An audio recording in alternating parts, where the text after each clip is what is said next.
Isang umaga, si Cameron ay nakahiga sa tabi ni Diane sa kama at kanilang inamin ang kanilang pagmamahal sa isa't isa. Bigla, nagising ang binata at napagtanto na ang romantikong sandaling ito kasama ang kanyang mahal ay isang panaginip lamang. Sa kalaunan, nag-away ang mga magulang ni Cameron, sina Hunter at Carol, tungkol sa hinaharap ng kanilang anak.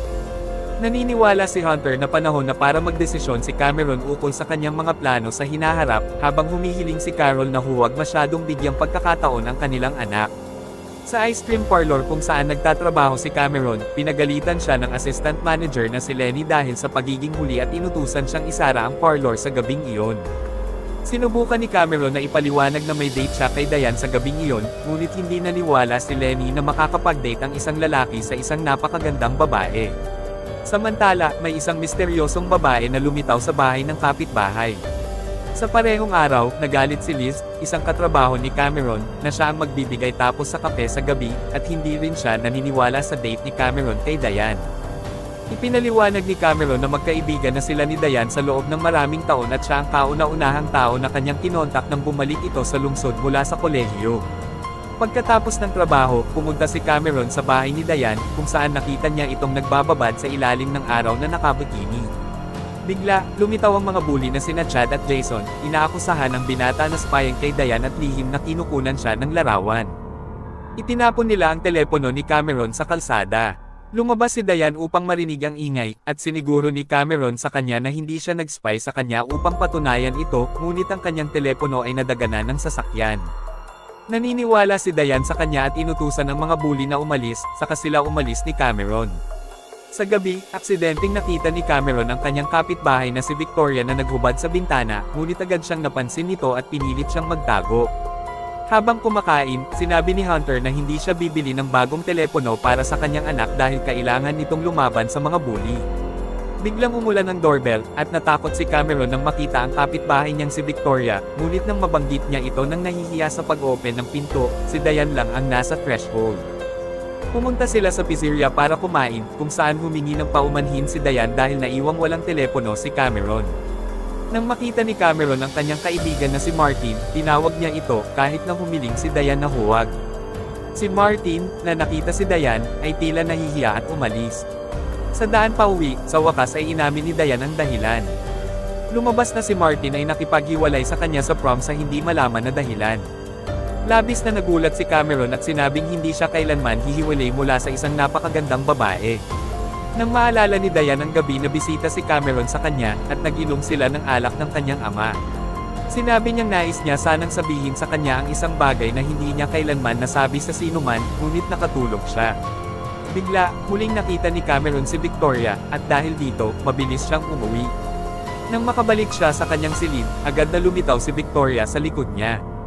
Agad na nagpakumbaba si Cameron para sa kanyang pangangaral dahil kadalasang makikita niya ang isang matanda sa susunod na bintana. Sinabi ni Victoria na maninirahan siya sa bahay ng babae sa loob ng ilang panahon, at humiling na ipag-drive siya ni Cameron sa bayan sa loob ng ilang araw bilang parusa sa pagtutok. Tumugon ang binata na hindi niya pa nababayaran ang insurance ng kotse, ngunit iginiit ni Victoria na iyon ay problema niya. Sa kalaunan, dinala ni Cameron si Victoria sa isang opisina, kung saan kinuha niya ang mga susi ng kanyang kotse upang hindi siya makaalis ng walang kasama.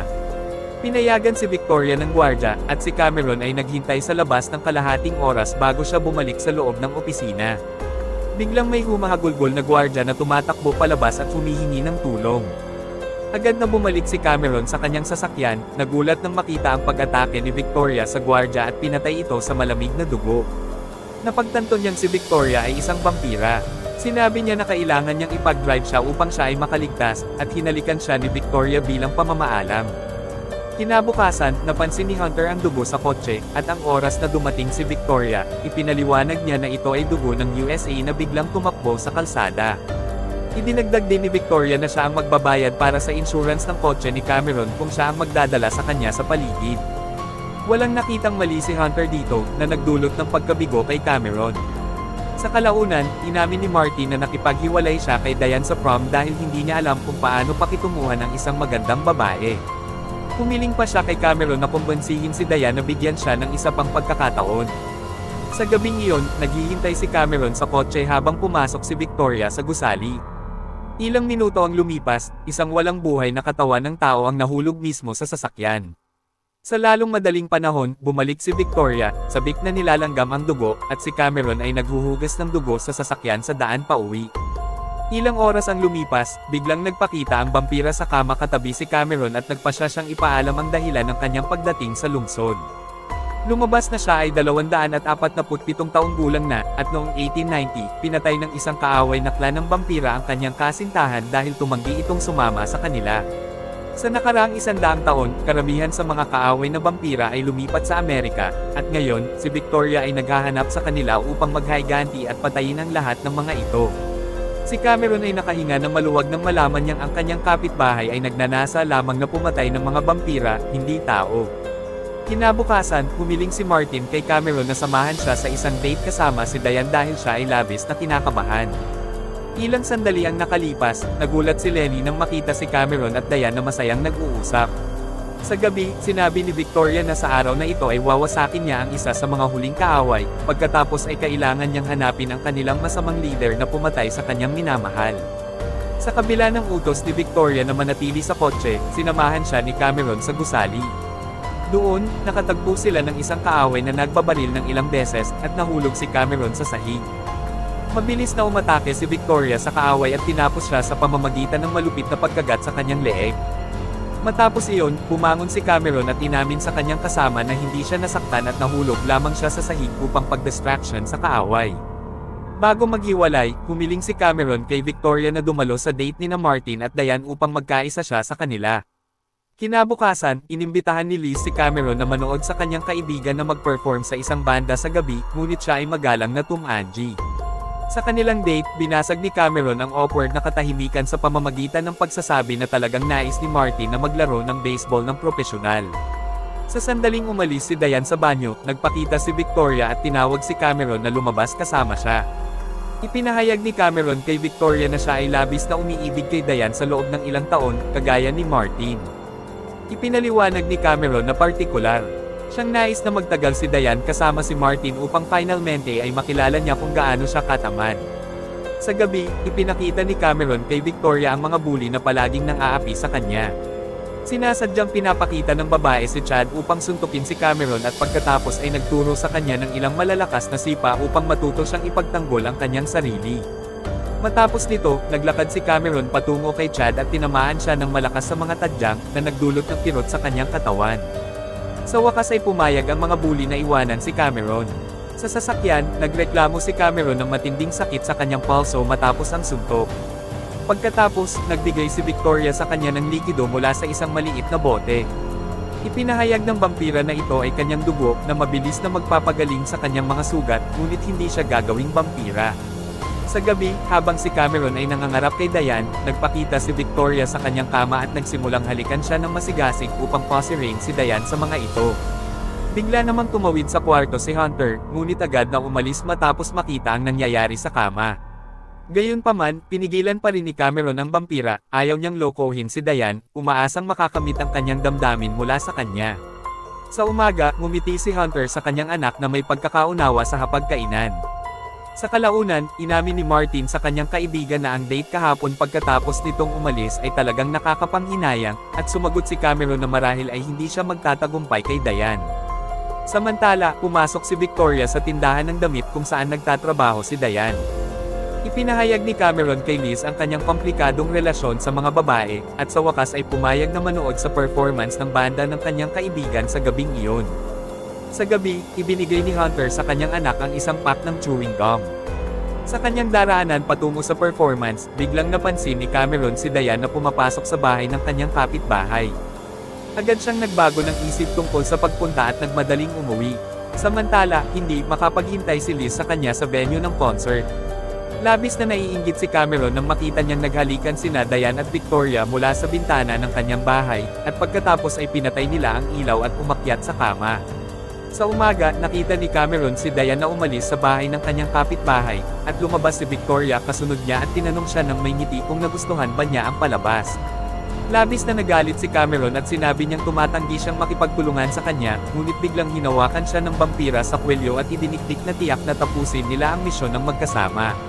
Sa kalaunan, inimbitahan ni Cameron si Martin upang mag-date kasama si Diane, nangako na tutulungan ang kanyang kaibigan. Pumunta siya sa isang kafe kung saan sinampal siya ni Liz dahil hindi siya dumating sa concert kagabi. Pumunta si Cameron sa tindahan ng damit kung saan sinabi sa kanya ni Diane na muli siyang inanyayahan ni Martin sa petsang iyon. Ibinigay ni Carol sa kanyang anak ang isang bagong telepono, ngunit humiling sa kanya na huwag sabihin sa kanyang ama tungkol dito. Sa huli, inutusan ni Cameron si Martin na magsuot ng earpiece na may mikropono sa kanilang date upang makapagbigay siya ng payo kung kinakailangan. Sa kanilang date, narinig ni Cameron ang buong pag-uusap ng magkapareha, matapos iyon isang nakontentong Diane ang nagbigay ng susi ng kotse kay Martin upang dalhin siya kung saan niya nais. Sinabi ni Martin sa kanyang kaibigan na dalhin ang magandang babae pauwi, ngunit tumanggi siya at dinala siya sa isang tahimik na lugar. Naiinis, si Cameron ay nagmamadaling sumunod sa magkasintahan at nakita si Diane na bumubulong ng ilang bagay sa isang earpiece mula sa likod ng puno bago ito itinapon sa bintana. Ipinapahiwatig nito na alam na ng babae ang tungkol sa earpiece mula pa noon. Bigla, kinagat ni Diane ang leeg ni Martin na nagbunyag na isa rin siyang vampira. Sa pagkabigo, nagpunta si Cameron sa kape ni Liz, ngunit wala siya roon. Di nagtagal, dumating si Diane, at natatakot si Cameron sa kanya dahil sa iniisip niyang naalis na ng babae ang kanyang kaibigan. Ipinakita ni Diane si Martin na buhay sa trunk ng sasakyan. Ipinaliwanag ng babae na pinalakas niya lamang ito upang makapaglaro ng baseball ng propesyonal. Umamin siyang mahal niya si Cameron at natatakot siyang mawala siya kapag nalaman ang katotohanan. Sinabi ni Diane na may pagdadalamati na siya ay buhay na sa loob ng ilang siglo at ang lahat ng kanyang minamahal ay namatay dahil sa katandaan. Ayaw niyang mangyari iyon kay Cameron. Pinatawad siya ni Cameron at naghalikan sila habang lihim na pinapanood ni Lenny mula sa likuran. Nang gabi, sinabi ni Victoria kay Cameron na hindi niya alam na si Diane ay isang vampira hanggang sa mas mapagmasdan niya ito. Lumabas na si Diane ay miyembro ng isang mapanlikhang clan ng vampira na tinutugis ni Victoria, at ngayon magiging pain ng batang lalaki para sa kanya. Naramdaman na nasa panganib si Cameron, dumating si Diane sa kanyang bahay. Bigla naman, sumulpot si Lenny mula sa likod ng puno at sinabing alam niya kung sino siya. Binigyan niya ng banta ang babae na sasabihin ang katotohanan sa lahat. Ibinagsak ni Diane si Lenny sa lupa at dinuhat ang kanyang dugo. Ilang minuto pagkatapos, pumasok sina Diane at Martin sa bahay, kung saan nakita nila si Victoria na kin-hostage si Cameron. Pumasok ang dalawang vampira sa isang matinding laban. Sinalakay ni Victoria si Diane gamit ang isang talam, ngunit nakipaglaban si Diane at nakuha ang inisyatiba sa laban, pinipiga si Victoria sa sahig. Ipinaliwanag ni Diane na 100 taon na ang nakalipas, ang kanilang pinuno ay naging labis na malupit at nais niyang makaligtas mula sa kanya. Nakilala niya ang kasintahan ni Victoria, na nagsabi sa kanya na magiging ligtas siya sa kanilang clan at ipinagkaloob pa sa kanya ang kanyang dugo. Gayunpaman, nalaman ito ng kanyang walang pusong pinuno at pinatay ang kasintahan ni Victoria. Matapos malaman ang katotohanan, humingi ng tawad si Victoria at pinatawad si Diane. Nagpa siya ang dalawang vampira na lumikha ng kanilang sariling bagong clan at magpatuloy sa kanilang buhay. Naghalikan si Diane kay Cameron bilang pamamaalam, at itinalaga ni Lenny na naging vampira na si Liz bilang bagong assistant manager ng kape at umalis kasama ang mga vampira. Kinabukasan, sinabi ni Cameron sa kanyang mga magulang na nais niyang magsulat ng isang libro tungkol sa mga vampira. Sa kafe, sinabi ni Cameron kay Liz ang kanyang nakakabighaning kwento. Hindi siya naniniwala sa kanyang kasamahan, ngunit pinapayagan pa rin siyang pumasok sa kafe.